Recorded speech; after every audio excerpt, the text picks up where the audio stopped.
নিরীহ শীতল ঠান্ডা পানি, কিন্তু লেজে পাড়া দিলে ছোবল কিন্তু মেরে দেয়। একটা কথা আপনাদের কাছে আমি বলি, আজকে আমি সোহানা ইন্টারন্যাশনাল অ্যাওয়ার্ড শোতে এসেছি আমার অসুস্থ শরীর নিয়ে। বরাবরই আসলে কাজের জন্য পাগল আমি। র্যাম শোতে শো স্টপার হিসেবে হেঁটেছি। সো আমি মনে করি যে আপনারা আমার বিষয়টা বুঝতে পেরেছেন এবং কোনো মিথ্যা নিউজ বা তথ্য দিয়ে কোনো ভিডিও আপনারা রিলিজ করবেন না, এটা আপনাদের উপর আমার রিকোয়েস্ট। আমি তাকে কখনোই কিন্তু ব্যক্তিগতভাবে আক্রমণ করিনি। আমি কিন্তু অ্যাটলিস্ট আমার বাবা মা শিক্ষা দীক্ষা দিয়েছে, পড়াশোনা এখনও চালিয়ে যাচ্ছি।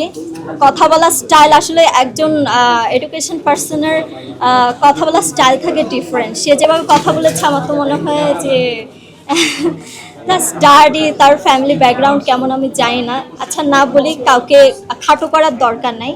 আমাকে ব্যক্তিগতভাবে আক্রমণ করা উচিত হয়নি। এটার জন্য আমি দারুণভাবে স্টেপ নিব যেন ইন ফিউচারে কারো পার্সোনাল ব্যাপার নিয়ে কথা বলার আগে যেন 10 বার ভাবে। আমি এই স্টেপটা নেব, আমি ছেড়ে দেব না। কারণ এখানে ইফতেখার চৌধুরী স্যারের নাম, এই মানুষটার কি দোষ ছিল?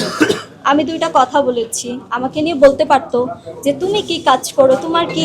গত 1 বছর এমনও আছে আমি কাজ করিনি, আমি রাগ করে কাজের সংখ্যা কমিয়ে দিয়েছিলাম। আমি এখন আবার স্টার্ট করছি, কিন্তু এই বছর যতবার ছিলাম আমি কাজ দিয়ে আলোচনা এসেছি। এবং আরেকটা কথা বলে যেতে চাই, সে যে দাঁত বের করে বলল 4 দিয়েছে সেটা নিয়ে ভাইরাল হওয়া মেয়ে। আমার বাসায় যে পরিমাণে স্পোর্টসে ন্যাশনালের সার্টিফিকেট আছে, আর কিছু বলা লাগবে? আমি স্কুল কলেজ লাইফে ন্যাশনালে খেলে এসেছি, ব্যাডমিন্টন, হ্যান্ডবল, ভলিবল। আমার কাছে অলরেডি সব সার্টিফিকেট আছে। আমি যদি মিডিয়া ইন্ডাস্ট্রিতেও না থাকি, আমি একজন ফ্যাশন ডিজাইনিং নিয়ে স্টাডি যেহেতু করছি, আমি ফ্যাশন ডিজাইনিং নিয়ে আমি নিজেকে এগিয়ে নিয়ে যেতে পারবো। আমি একজন স্পোর্টসের কোচ বা স্পোর্টসের টিচার, স্কুল কলেজে আমি টিচার হয়েও আমি চলতে পারবো। সেই মানে দক্ষতা অর্জন করেছি আমি। সো আমার চা নিয়ে হাসার কোনো দরকার নেই। আমি বললাম তো, আমি একটা মানুষ, হ্যাঁ, আমাকে ইচ্ছা মতো আমার ব্যক্তিগতভাবে কথা দিয়ে আমাকে খোঁচা মেরে মেরে এমন এমন কথা বলেছে যেটা আমি সহ্য করলে আমার ফ্যামিলি করবে না। আমি অনেক কষ্ট করে শালীনভাবে ইন্ডাস্ট্রিতে কাজ করে নিজের একটা ভদ্রতার উপরে আমি নিজেকে রেখে ট্রাই করেছি যেন আমি আমার স্বপ্ন পূরণ করতে পারি, পাশাপাশি আমার ফ্যামিলির মন রক্ষাও করতে পারি। কিন্তু নর্মালি একটা কথা, একটা মিথ্যা ঘটনা রটিয়ে মানে সে আমার পুরা বংশের কাছে আমাকে নিচু করেছে। যাই হোক, আর আমার বংশ ভালো করেই জানে সে কোন কোয়ালিটির মেয়ে, কোথা থেকে এসেছে। আজকে যদি ভালো ব্যাকগ্রাউন্ডের ভালো কোনো আর্টিস্ট হতো তাহলে আমি বলতাম যে আপু এই কাজটা কেন করেছেন। আইনগত ব্যবস্থা আসলে আমার ডিরেক্টরই নেবেন।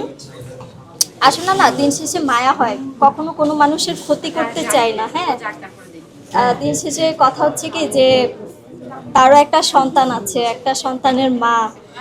আমিও চাই না, কারণ তারও ব্যাড রেকর্ডের অভাব নেই। আমি চাইলে অনেক কথা বলতে পারতাম, কোথায় যায়, কি করে না করে, কিন্তু আমি চাচ্ছি না এরকম কোনো কথা বলে তার কোনো সম্মান হানিকর কোনো কিছু বলতে। কারণ দিন শেষে সে একটা বাচ্চার মা। সো বাচ্চার মায়েদের প্রতি দুর্বলতা অলওয়েজ মেয়েদের থাকে। আমি চাই যে উনি যে কথাগুলো বলেছেন এটা ঠিক বলেননি। আপনার যদি প্রুফ থাকে আপনি প্রুফ নিয়ে কথা বলেন, তারপর আপনাকে অ্যাপ্রিশিয়েট করব। আদারওয়াইজ আইনিভাবে স্টেপ নিব আমি। ঈদে হচ্ছে আমার ওয়েব ফিল্ম আসতেছে, ডুগডুগি নামে একটা ওটিটি প্ল্যাটফর্মে আমার ওয়েব ফিল্মের শুটিং করা হয়েছে। কিছুদিন আগেও আমি হচ্ছে হুন্ডা বাইকের ওবিসি প্রমোশন করেছি এবং আপনারা দেখেছেন। এবং ওয়েব ফিল্ম একটানা শুটিং করতে করতে আমি নিজেও সিক হয়ে গিয়েছি জ্বরের জন্য। সব মিলে আসলে আমার কাজটা যেন ভালো হয়। ঈদের পরে কিন্তু রিলিজ হবে, সবাই দোয়া করবে। ব্রাজিল ছোটবেলা থেকেই পছন্দ। আছে তো, নিরীহ শীতল ঠান্ডা পানি, কিন্তু লেজে পাড়া দিলে ছোবল কিন্তু মেরে দেয়। Next level, well done, side by side, fridge.